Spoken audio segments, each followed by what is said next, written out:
Сәлеметсіздер ме, құрметті көрермен. Бүгін кезекті жасанды интеллект түрімен танысатын боламыз. Сабаққа қажетті құралдар, ойындар жасауға қажет жасанды интеллект түрі EducaPlay деп аталынады. Сайтқа сілтеме төменде берілген. Сол сілтеме арқылы кірулеріңізге болады. Енді сайтқа кірген кезде осы алдымен өзіміздің Google аккаунтымыз арқылы тіркелеміз. Сонда осы басты бет ашылады. Бұл беттегі негізгі бөліктер баптауларына келетін болсақ, сол жақтағы бөлігі бізді аса қызықтыра қоймайды. Бізді қызықтыратыны менің ойындарым деген батырма. Мұнда сіздің жасаған ойындарыңыз тұрады. Бұнда мынау менде екінші аккаунт, бірінші аккаунттағы ақсыз бөлімі менде біткен, сондықтан осы екінші аккаунтты ашып көрсетіп отырмын. Егер де жаңа ойындар жасасаңыз, осы жерде тұратын болады. Планы деген бөлікте ақылы бөліктер өздеріңіз көріп отырғандай бағалары өзіңізге қажетті. Жаңа егер де ақылы жұмыс істеймін дейтін болсаңыздар алуға болады. Негізі ақсызда жұмыс істей беруге болады. Оның өзіндік жолдары бар. Бір ақсыз жұмыс дегенде бірнеше ойын жасап үлгеруге болады. Одан кейін басқа аккаунтпен кіруге де болады. Енді келесі ойын іздестіру деген бөлік. Бұл бөлікте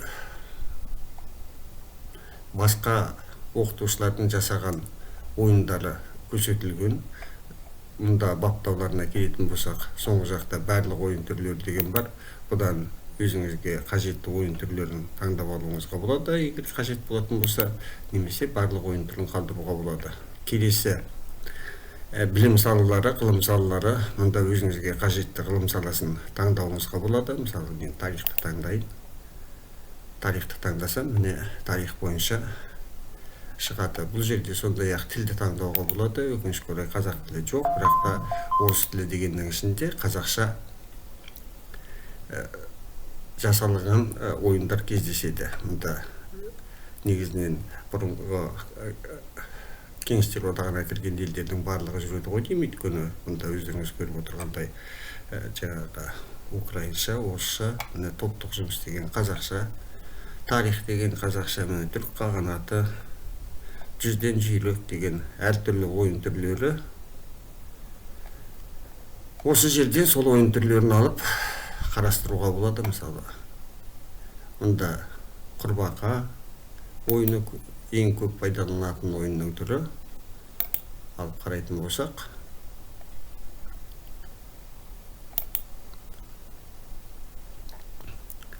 осылайша міне неше топқа бөлінген дейді. Осындай сұрақтар бар.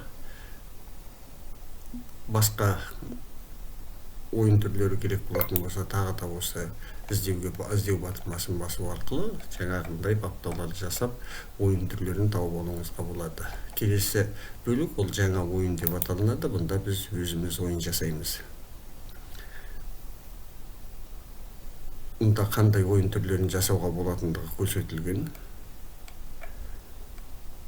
Викториналар, салыстырулар, жоқ, сәйкестендіру парларды, кроссворд жасау, қалдырылып кеткен орынды толтыру деген сияқты жақсы тапсырмалар бар. Енді осының ішінен бір-екеуін жасап көрейік. Алдымен жаңағы осы жердегі хит ойындардың бірі жаңағы құрбақаның секірісін қарастырайық. Мұнда сіз екі түрлі жолы бар.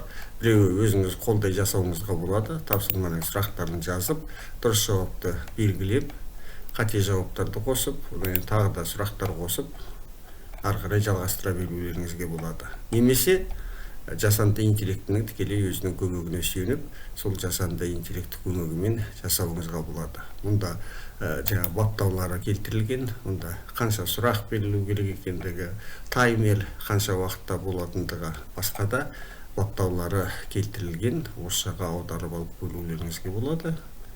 Егер де ағылшын тілі түсініксіз болатын болса, баптауларды орысшаға аударып алуға болады. Осындай баптаулары бар.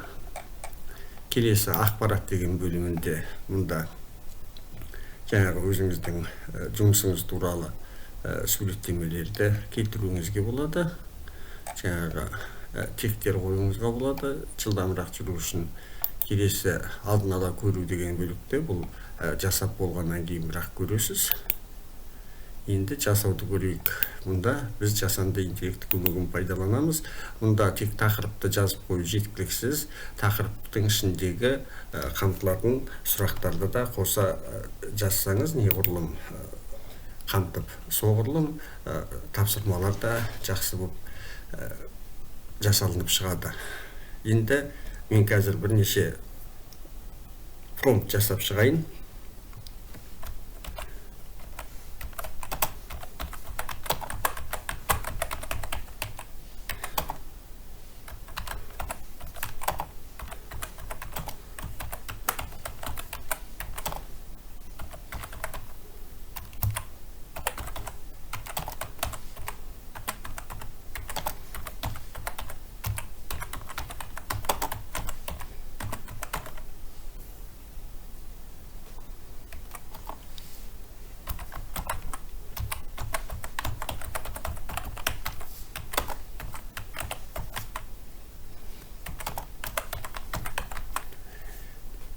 Промпт жасап шықтым міне, өздеріңіз көріп отырғандай ежелгі Греция бойынша.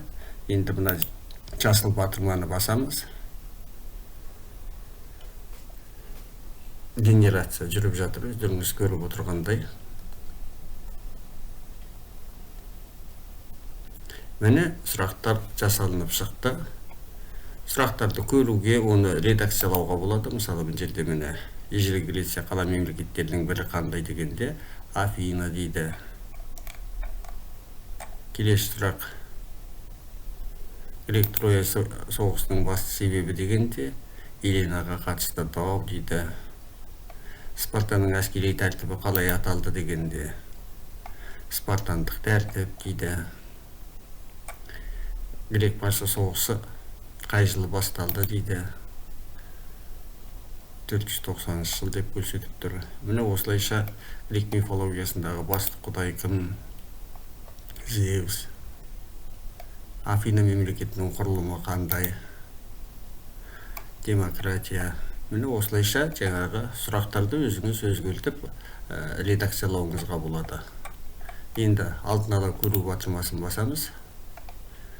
Ойнап көреміз.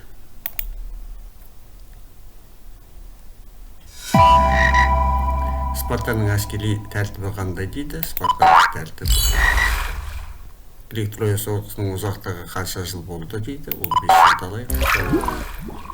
Батып кетті, көрдіңіз бе? Грек Парсы соғысы қай жылы басталды дейді? 490 жыл. Спартаның басты мақсаты не болды? Әскери күшті дамыту. Міне осылайша сұрақтарды, тапсырмаларды толықтай жасап шығарсыздар. Одан кейін издавать деген, жариялау деген бөлікті басамыз. Өте жақсы дейді. Енді біз менің ойындарым деген жерге кіретін болсақ, міне біздің ойынымыз тұр. Осы жерде бөлісу батырмасын бассақ, бізге сілтемесі шығады ойынның. Осы сілтемені көшіріп алып, біз оқушыларға беру арқылы осы ойынды ойната аламыз. Жаңағы сілтемемен жаңа бөлікті көрсетейін сіздерге. Осы сілтемемен мысалы кірсе, оқушылар міне осылайша шығады. Келесі тағы да бір ойын түрін жасап көрейік. Мысалы викторина жасап көрейік.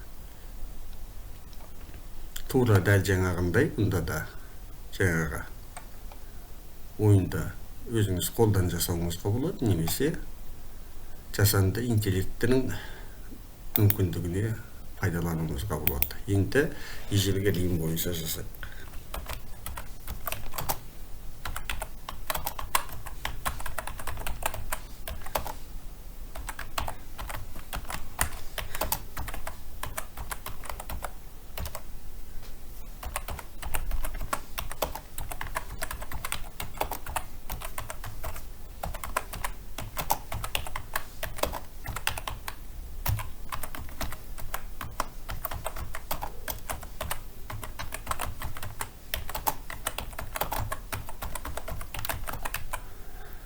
деген промпт жаздым. Міне ежелгі Рим мемлекеті, патшалық, республика, империя тұсындағы Рим Карфаген соғыстары, Рим мәдениеті тақырыптарын таңдап алдым. Генерация жүріп жатыр.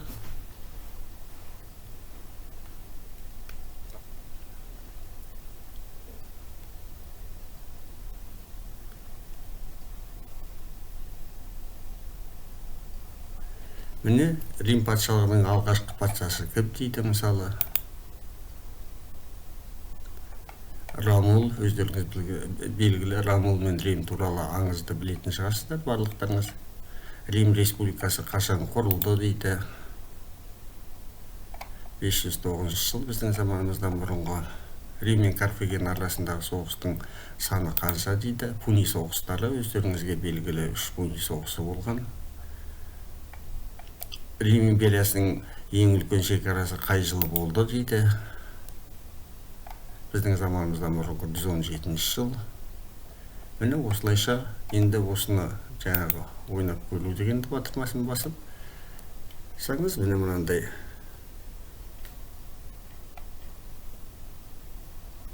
шығады.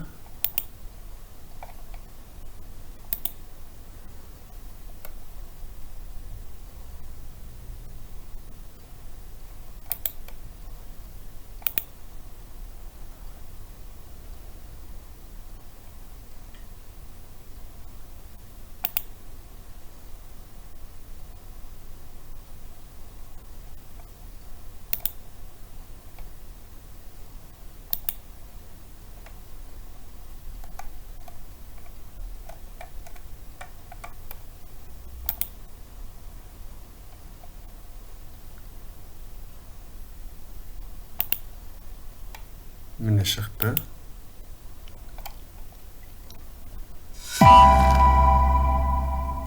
Міне осындай жаңағы біздің викторинамыз шықты. Міне дұрыс жауап, қате жауаптар осылайша көрініп тұрады, өздеріңіз көріп отырғандай. Енді бір рет қате жауап беріп көрейік. Қазір мынау негізгі дұрыс жауабы 117 жыл, өздеріңіз біліп отырған шығарсыздар. 395-ті қойып көрейік. Қате деп көрсетіп тұр, көрдіңіздер ме? Енді осында жаңағы жариялауды басамыз, менің ойындарыма кіреміз. Ежелгі Рим тарихы шығып тұр.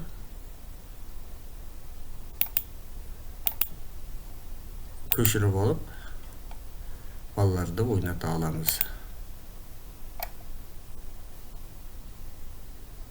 Жаңа ойын деген батырманы тағы да басып, одан кейін міне осы ойындардың ішінен тағы да ойындарды таңдап алып, өзіңізге қажетті, сабағыңызға қажетті ойын түрлерін жасап шығаруларыңызға болады.